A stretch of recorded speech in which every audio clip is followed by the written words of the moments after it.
But his main job, of course, is as a rising super welterweight contender. In his words, hopefully a world title challenger within the next year. Tony Yoka might be the biggest boxing star in France, and of course he won a gold medal, but Cissokho came home with bronze from the same Olympics and was the captain of that heralded team, the emotional and intellectual leader of France's top boxing talent. Tonight, he takes the next step towards gold in the pro ranks with the toughest test of his career.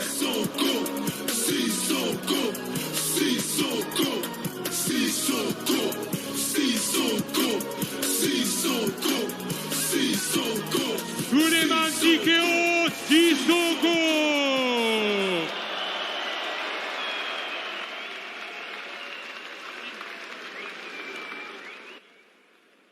L'arbitre de la rencontre, M. Giuseppe Quartarone. Et nous allons écouter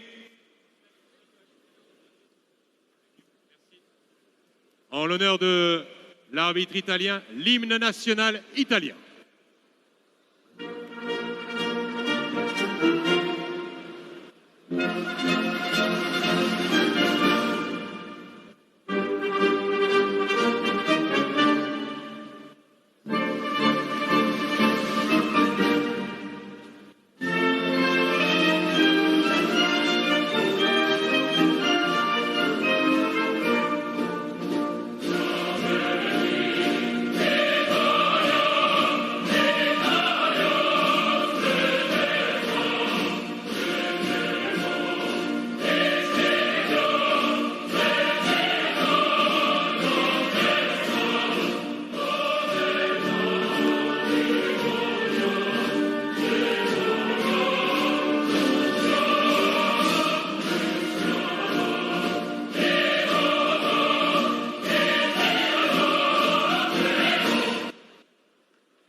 Et en l'honneur d'Ismail Iliev, l'hymne russe.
Et en l'honneur de Souleymane Cissokho, et avec vous la Marseillaise.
Place au combat avec, dans le coin rouge, 28 ans, 1m77, 69 kg 8 à la pesée hier, 16 combats, 13 victoires, 3 par KO et 2 défaites. Il est 42e mondial aujourd'hui. Le Russe Ismail Iliev. Et dans le coin bleu, 30 ans, 1m79, 69 kg 4. 13 combats, 13 victoires, 8 par KO. Médaille de bronze des Jeux Olympiques 2016. Champion Intercontinental WBA Super Welter depuis le 8 mai dernier. Champion de France 2019, Souleymane Cissokho.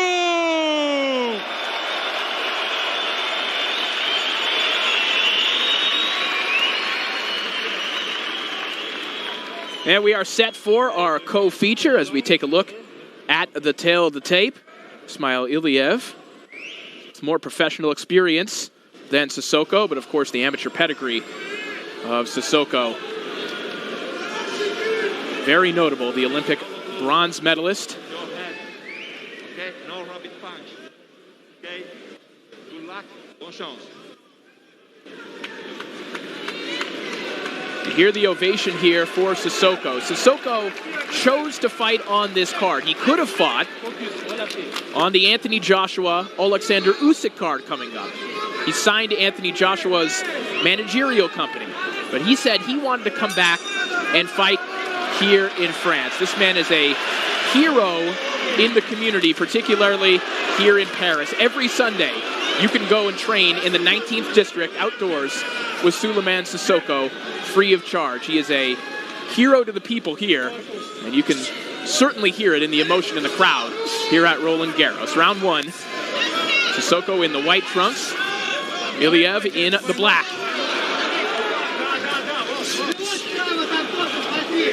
Cissokho said that the key for him in this fight is to dictate the rhythm of this fight, and if possible, to back Iliev up. Iliev is not a man who has done a whole lot of backing up in his career, even in his 2 losses. And the most recent being to Magomed Kurbanov. They have been absolute wars. The other to the late Patrick Day. The Kurbanov fight was just a terrific fight. He busted Kurbanov up. He feels that he at least deserved a draw in that fight, but nonetheless, one to scout out on YouTube afterwards. But right now, Iliev has another big opportunity in front of him on short notice, and he feels that he's in the condition to take this fight on. A counter shot from Cissokho, but a body shot from Iliev snuck in there at the same time.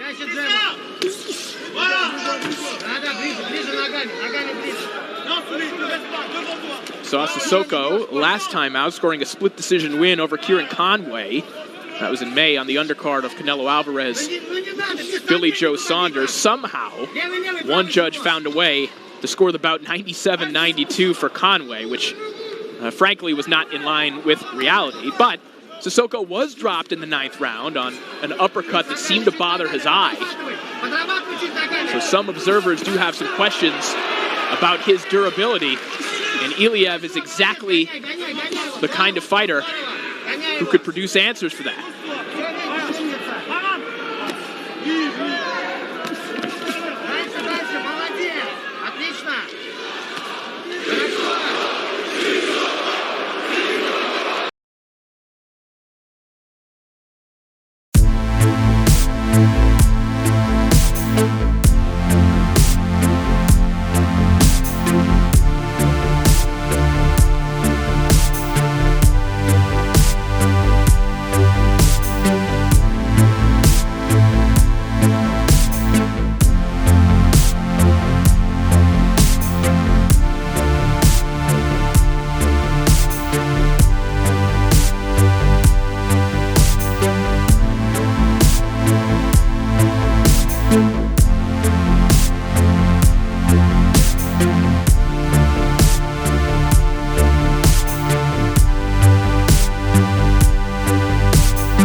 so much energy, okay?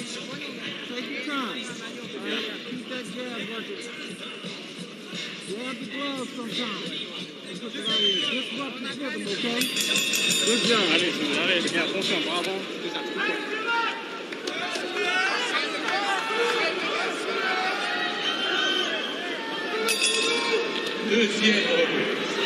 Round 2 begins. You saw Virgil Hunter, of course, in the corner of Souleymane Cissokho. We'll see him in our main event between Tony Yoka and Peter Milas. And Hunter noticed exactly what we were talking about. That was a pretty fast tempo for Cissokho in round 1. He said you don't have to do all that moving around. And you see Cissokho planting his feet a little bit more here in the opening 30 seconds. Hunter feels that he can meet Iliev on his terms.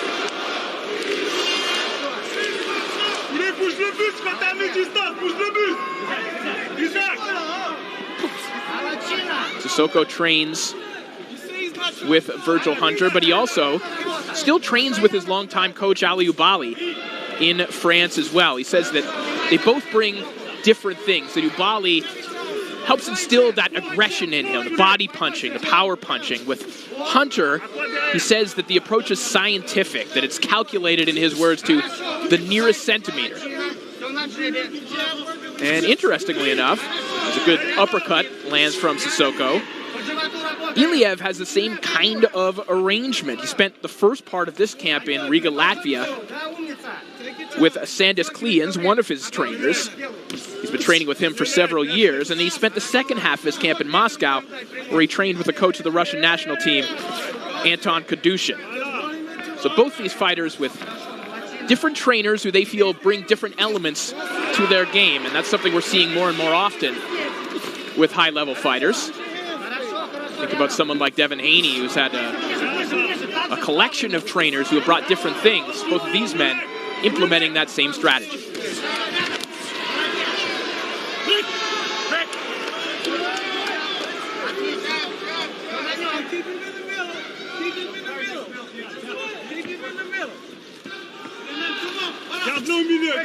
When Iliev is at his best, he's forcing exchanges with his opponent. His real strength as a fighter is to finish exchanges. There's another good uppercut from Cissokho. But Iliev might not always win exchanges, but when he's at his best, he's throwing the last punch. Whether it lands or not, he's constantly giving his opponent something to worry about and something to react to.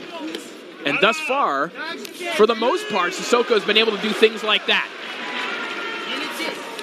Pot shot and then get out. Not letting Iliev stay close enough to him to get that final shot off. You saw again, met him with an uppercut, met him with a right hand, stabs to the body, and gets back to range. This is a very good approach from Cissokho through 2 rounds.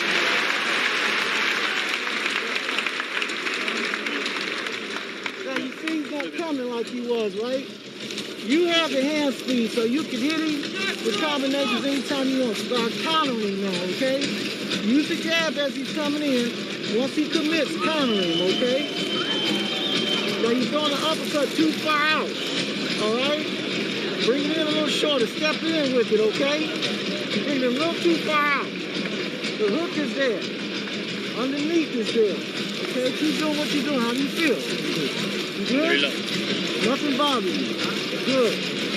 You have the hand speed, so you don't have to run around so much of energy. Just hit it. Ноги под плечи.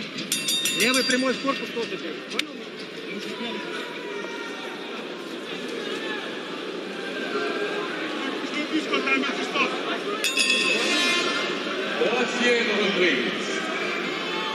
Round 3 underway. The corner of Cissokho really liking how this one is unfolding.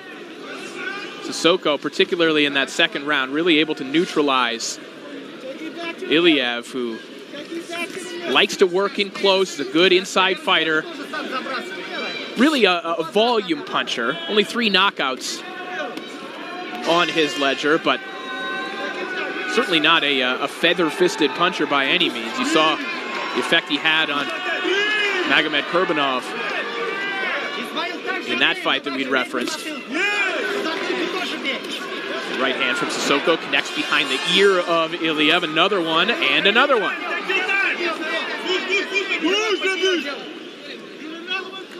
Cissokho's hand speed becoming a factor here, as Virgil Hunter pointed out. This is the third fight for Cissokho in 2021, which is a relieving pace for Cissokho as he takes a right hand from Iliev. You know, we often talk about the frustrations for fighters when they're enduring layoffs. Between 2019 and his first fight of 2021 against Daniel Echeverria, Cissokho had a 532-day layoff. That's one thing. But Cissokho said that in terms of the camps that he had for fights that ultimately got canceled, that he wound up spending 75,000 euros on camps for fights that never materialized. So it's not always about how much money you're not making, but you can actively lose money when you're preparing for fights, lose your own money preparing for fights that don't materialize. Cissokho trying to get into the big money. A win over Iliev would get him a little bit closer to that. But he hopes to fight for a world title in 2022. Iliev having a little bit more success here in the third round. There's another right hand that clips Cissokho. A little bit of an adjustment from Iliev, leading with that right hand a little more often.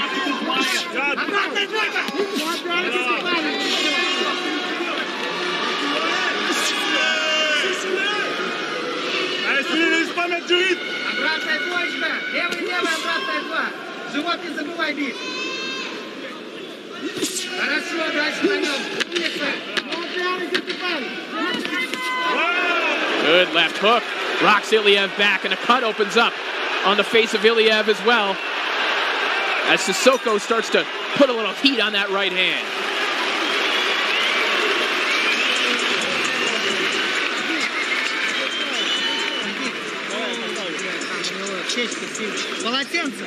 Полотенце быстрее.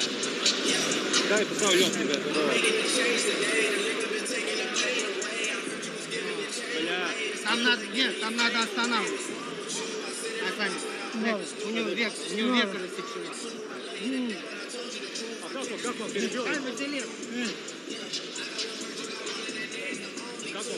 Accidental. Right here. Right the tip of the chin, right behind the ear. Okay, don't forget your hook. Accidental cut. Really? Okay, you feeling good? Okay, keep working, son.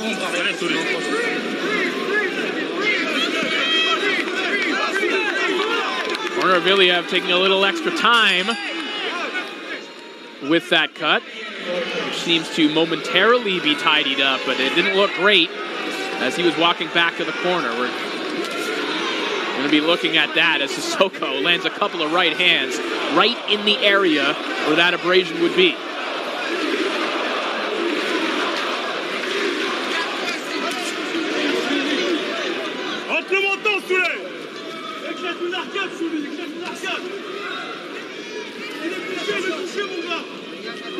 Cissokho referenced the very scientific, down to the nearest centimeter type of approach that Virgil Hunter had, and some fascinating advice.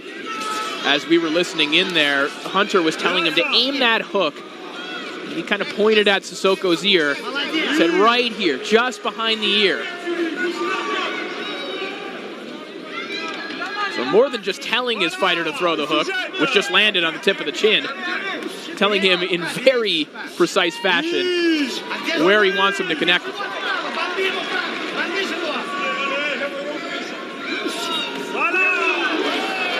The pull counter there from Cissokho. You sense a little desperation from Iliev, who said in an interview earlier this week that he doesn't believe winning a close fight on the scorecards is possible. So he needs to try and win in more conclusive fashion.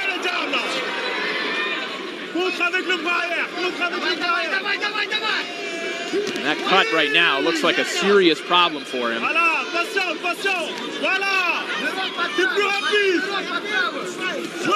Another right hand. Cissokho has been landing those flush this round. And it's hard not to draw the conclusion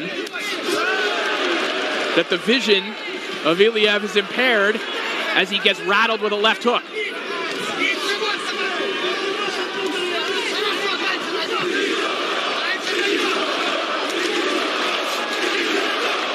Blood starting to coat the trunks, the white trunks of Cissokho. Another right hand. It is target practice for Cissokho. Another one, and down goes Iliev.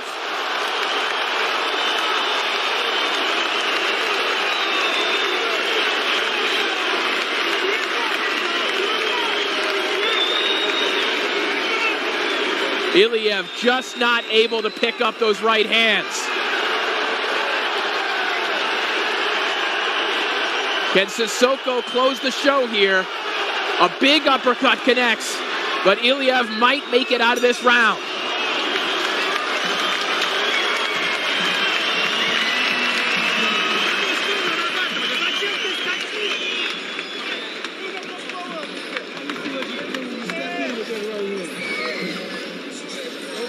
You can hurt him. He's a fool if he keeps coming forward. Keep picking your shots, okay? Because you can hit him with big shots. So you don't have to have a hard body, just a good jab and keep placing his good shots and walking him into it, okay? If you have a right hand, step in and hit him with that right hand, okay? Everything good? Everything good? Good. So if you'd have had a minute, you'd have stepped it up a little bit to try to finish him. So when he got up, he did the right thing. You didn't go crazy. Okay, try to get one through within the first 10, 15, 20 seconds, okay?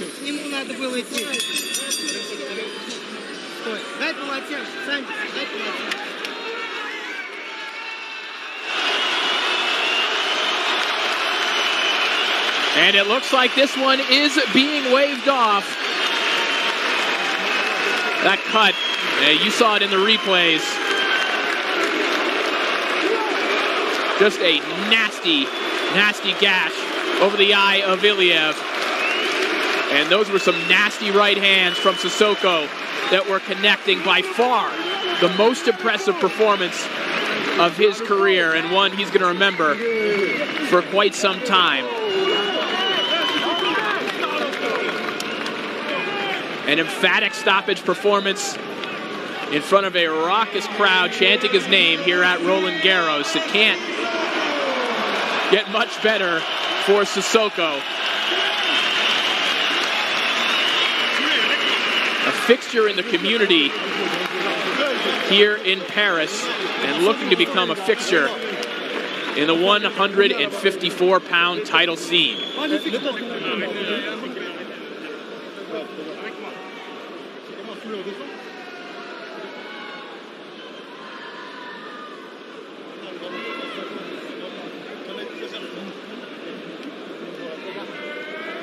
Take a look back at that colossal right hand, and Iliev,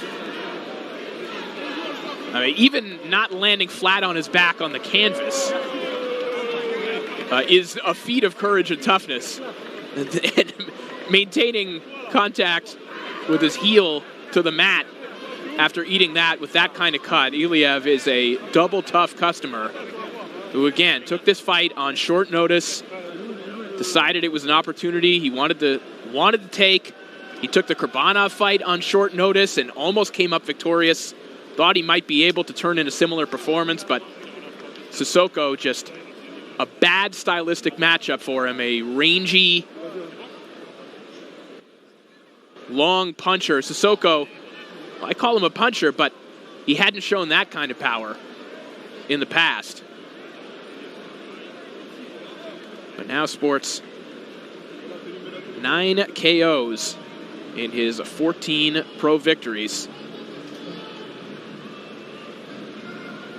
He hopes to get one more fight in before the end of the year, and then in 2022 start thinking about world title opportunities, in addition to, he says, the possibility of a run at the 2024 Olympics here at home. So lots of exciting things on the horizon for this man, Souleymane Cissokho. For my money, one of the more interesting characters outside of the ring Et l'annonce in boxing. officielle de ce combat. Il remettait son titre intercontinental WBA en jeu. Il l'emporte par KO technique à la 5e reprise.